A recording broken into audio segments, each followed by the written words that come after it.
அதே போல் 24இல் பலாப்பழ சின்னத்தில் போட்டியிட்டவரும் இப்போது இந்த கூட்டணிக்கு வந்து விட்டார். இது மட்டுமல்லாமல் தென் பகுதியில் அதிகமாக இருக்கக்கூடிய முக்குளத்தூர் சமூகத்தினரின் வாக்குகளை பெற வேண்டும் என்ற நோக்கத்திற்காகவே திரு நயினார் நாகேந்திரன் அவர்களை தமிழக பாரதிய ஜனதா கட்சியின் தலைவராக பாரதிய ஜனதா கட்சி நியமித்திருக்கிறது. ஸோ முக்குளத்தூர் வாக்குகளை கன்சால்டேட் பண்ணுற வேலைகளில் பாரதிய ஜனதா கட்சியும் சரி அதிமுகவும் சரி ஈடுபட்டிருக்கிறது. ஸோ அந்த டெபிசிட்டை அவர்கள் சரி செய்யும் போது அந்த இடத்துல ஒரு ஃபர்தர் புஷ் வேணுன்றதுக்காக தான் தென் தமிழகத்தை தேர்ந்தெடுத்து மதுரையை மையமாக கொண்டு இந்த மாநாட்டை இவர்கள் நடத்தியிருப்பதாக நாம் புரிந்து கொள்ள வேண்டும்.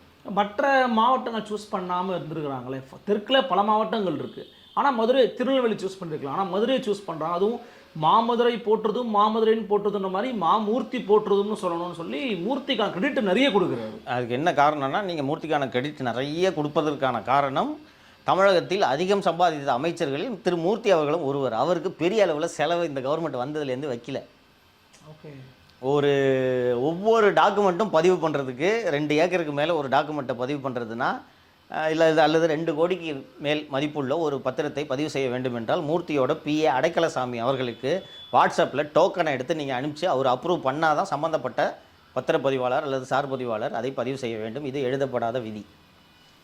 நீங்கள் இப்போ உங்களுக்கு இப்போ வீடு வாங்குற ஐடியா இருக்கா? இல்லை, நீங்கள் அப்படியே வாங்கினாலும் இன்னும் ஒரு 1/2 கிரவுண்டில் வாங்குவீங்க இல்லையா? ஒரு 2 கோடிக்கு மேலே ப்ராப்பர்ட்டி இருந்துச்சுன்னா அது நீங்கள் போனீங்கனாலே டோக்கனை முதல் நாள் கொடுத்துட்டு அடைக்கலசாமி பார்த்துட்டு அப்ரூவ் பண்ணால் தான் அது நடக்கும். ஸோ இவ்வளோ சம்பாதிக்கிறாரு, ஒன்றுமே அவருக்கு செலவு வைக்கல என்ற அடிப்படையில் தான் அவர் மதுரை அண்ணன் நீ பார்த்துக்கணும். பிடிஆர் வேஸ்ட்டு உங்களுக்கு தெரியும், ரூம் வாயி இல்லை. அவருக்கு துணை நின்ற அரணாக நின்ற பிடிஆருக்கும் நன்றின்னு தான் சொல்லியிருக்கிறார். அவர் நன்றின்னா அந்த இப்போ அந்த சாப்பாடு செலவு மூர்த்தி பார்த்தாரா பிடிஆர் பார்த்தாரையா? உண்மை சொல்லு.